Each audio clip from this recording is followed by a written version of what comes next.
क्या आप गदर 2 के रिव्यू का वेट कर रहे थे? So here it is. Hey welcome back to my channel. और अभी तक सब्सक्राइब नहीं किया है तो सब्सक्राइब कर लो आप लोग।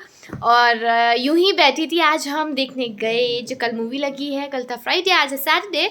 सो we took everybody and we watch Gadar 2। Yes yes yes, Sandeep ji को देख के आए हैं आज और मूवी का रिव्यू देने वाली हूँ। लेकिन उससे पहले अगर सब्सक्राइब नहीं किया अभी तक चैनल तो सब्सक्राइब कर लीजिए, फिर बताती हूँ आपको कैसी लगी मुझको गदर 2। काले कावा तेरे मुंह विच खंड पावा।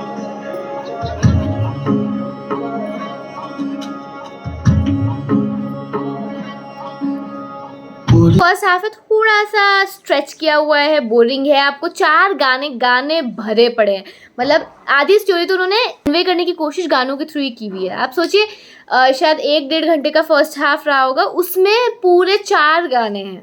उसके बाद शायद सेकंड हाफ में भी शायद 2 गाने हैं, तो गाने तो भरपूर है।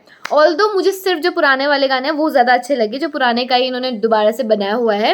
वो गदर 2 को वो पुरानी वाली फील दे जाता है। सेम सॉन्ग, बस थोड़ी बीट्स इन्होंने चेंज किए, म्यूज़िक चेंज किया है, बाकी सॉन्ग सेम है। वो बड़ा बढ़िया है। और सेकंड हाफ आपको ऐसा एंटरटेन कर देगा, आपको मज़ा आ जाएगा, क्योंकि सन्नी पाजी का जो मेन जो आपको दिखेगा ना रोल, वो सेकंड हाफ में दिखेगा। फर्स्ट हाफ की बात करें तो जो उत्कर्ष शर्मा है इसमें, उनका रोल और उनकी लव स्टोरी उस पर पूरा कन्वे किया गया है। अच्छा दोस्तों, जो फर्स्ट हाफ है, फर्स्ट हाफ में आपको सन्नी पाजी बहुत कम दिखेंगे। स्टोरी कहानी कुछ यूँ शुरू होती है कि उनकी अब मतलब बेटा बड़ा हो चुका है, शादी तो पहले ही हो गई थी गदर फर्स्ट में। तो अब वो लोग मतलब उसके पास बहुत सारे ट्रक्स हैं सन्नी पाजी के पास। और अमीषा पटेल है, उनका जो बेटा है, जिनको वो प्यार से जीते बुलाते हैं, वो सब वो जो है वो इंटरेस्टेड है बॉलीवुड एक्टर बनने में, मतलब उसको एक्टर बनने का शौक़ है। लेकिन ये लोग चाहते हैं कि वो पढ़ाई लिखाई करे, कुछ अच्छा करे, अफसर बने। उनका जो सनी जी हैं वो ये चाहते हैं अपने बेटे के लिए। तो वहाँ पर थोड़ी बहुत उनकी कन्वर्सेशंस दिखाई गई है। फिर दिखाते हैं वो चंडीगढ़ चला गया पढ़ाई के लिए। और इस दौरान क्या होता है, इस दौरान उनका जो वॉर है वो स्टार्ट हो जाती है, इंडिया पाकिस्तान की जो बॉर्डर्स पे है, कुछ अटैक हो जाता है। तो वहाँ पर उनकी हेल्प करने के लिए सन्नी पाजी के ट्रक्स की हेल्प लेते हैं। अब उसमें क्या होता है, उस दौरान कई सन्नी पाजी मिसिंग हो जाते हैं उसके बाद से। अब सबको लगता है कि वो कुछ लोगों को पाकिस्तानी आर्मी जो है वो अपने कब्ज़े में ले लेती है, बट डिनाई कर देती है कि ऐसा कुछ हुआ है। तो वो इलीगल तरीके से अपने पास रखती है कुछ इंडियंस को। अब उसके बेटे को लगता है कि हमारे जो पिताजी हैं यानी कि सन्नी जी है वो भी वहीं हैं। तो फर्स्ट हाफ में दिखाया गया है कि वो चाप पहुंचता है पाकिस्तान, यानी कि अपने ननिहाल में, अपनी नानी के यहाँ। वहाँ पे पहुंच जाता है। वहाँ पे वो काफ़ी प्लानिंग करता है, प्लॉटिंग करता है कि कैसे मैं जेल तक पहुँचूँ जहाँ पे उन्होंने मेरे पापा को कैद रखा है, सन्नी पाजी को। वहाँ वो जाता है। तो वहाँ पर जो लव स्टोरी में दिखाई जाती है उसके बेटे यानी सन्नी पाजी के बेटे यानी कि जो उत्कर्ष है, उत्कर्ष शर्मा, उन्होंने उनकी जीते की भूमिका निभाई है उनके बेटे की, सन्नी पाजी के बेटे की। तो उनकी और जो हीरोइन है इसमें मुस्कान, जिनका कैरेक्टर नेम है, और असली नाम उनका है सिमरत कौर, वो हीरोइन के रूप में नजर आई है। तो शुरू हाफ में जो फर्स्ट हाफ है उसमें 4 गाने, और गानों में समझिए आप जो उनकी दोनों की लव स्टोरी है वो सारी गानों में दिखाई गई है। तो इससे थोड़ा फर्स्ट हाफ थोड़ा ज़्यादा ऐसा बहुत ज़्यादा एंटरटेन नहीं करता है। बट जो एक एंड, जब फर्स्ट हाफ का जैसे जैसे हम इंटरमिशन के क्लोज पहुंचते जाते हैं ना, तो इंटरेस्ट बनता है। क्योंकि जो ये जहाँ पर इंटरमिशन होता है वहाँ पे ये दिखाया जाता है कि वो जाता है उस सेल तक जहाँ पर सरदार जी को कैद कर रखा होता है। अब उसको होता है कि यही मेरे पापा होंगे जिनको उन्होंने कैद कर रखा है। लेकिन वहाँ जाके पता चलता है कि वो कोई दोस्त होता है वो, और वो बोलता है कि यार तारा सिंह है, तारा सिंह तो इनके हाथ ही नहीं लगा था।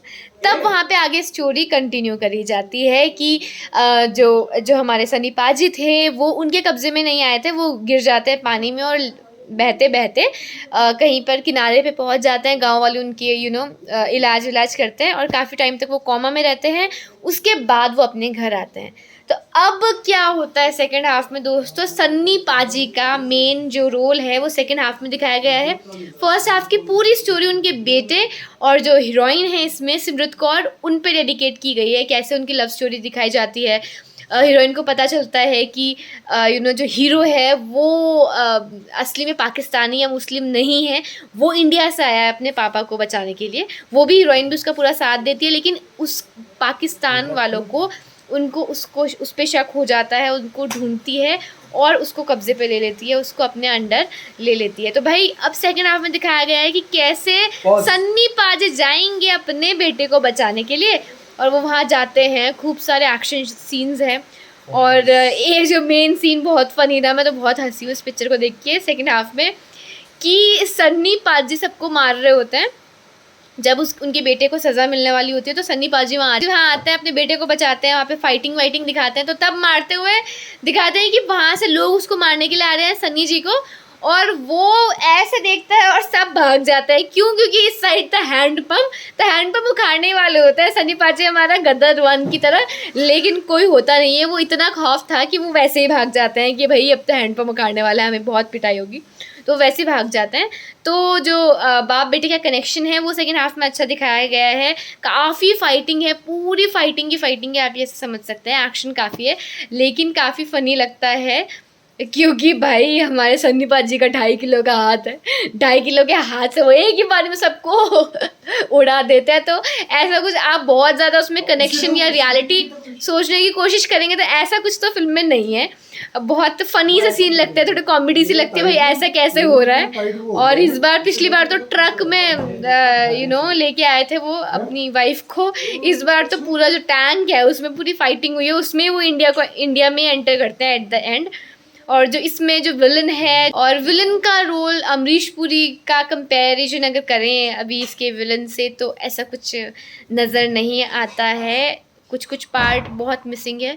तो मतलब अगर आप ऐसे एक एंटरटेनमेंट के पर्पज़ से जाते हैं ना, अगर आप गदर 1 के फ़ैन हैं तो आप ज़रूर देखेंगे, जैसे कि मैं थी इसलिए मैं देखने गई हूँ आज का शो। लेकिन ये है कि आप बहुत ज़्यादा लॉजिक ढूंढेंगे और बहुत ज़्यादा स्टोरी में घुसने की कोशिश करेंगे तो ऐसा कोई बहुत ज़्यादा कनेक्शन आप फील नहीं कर पाते। बट ओवरऑल एंटरटेनमेंट के लिए मस्त मूवी है, आप जा सकते हैं, पैसा वसूल मूवी लगी मुझे तो। और कुछ चीज़ें अनरियलिस्टिक सी लगती है, लेकिन सन्नी पाजी है तो कोई बात नहीं, जब वो हैंड पे उखाड़ सकता है तो वो कुछ भी कर सकता है। तो मतलब मज़ेदार है, आप जाएंगे तो मज़ा आएगा आपको। और एंड तक आते आते आपको ये नहीं लगेगा कि यार फर्स्ट हाफ कितना बोरिंग था, ये खींचा वो खींचा, आप सब भूल जाते हैं। एंड तक आपको मज़ा आ जाता है मूवी देखने के लिए, कि लगता है हाँ यार मज़ा आया। और साथ ही अगर इसके कुछ फ्लॉज की बात करें कि क्या क्या कमियाँ थी, तो थोड़ा सा लॉजिक कम था, काफ़ी सीन्स ऐसे हैं जो अनरियलिस्टिक से लगते हैं। और सन्नी पाजी तो वैसी एनर्जी के साथ मुझे तो लगे हैं। 2001 में मूवी बनी थी गदर 1, और अब मूवी आई है, तो मतलब मुझे तो सन्नी पाजी वैसे ही लगे हैं। और जो उनका जो बेटे बने हैं उत्कर्ष शर्मा, उसका रोल ठीक है, सीरियस रोल में वो ज़्यादा अच्छे लगे हैं।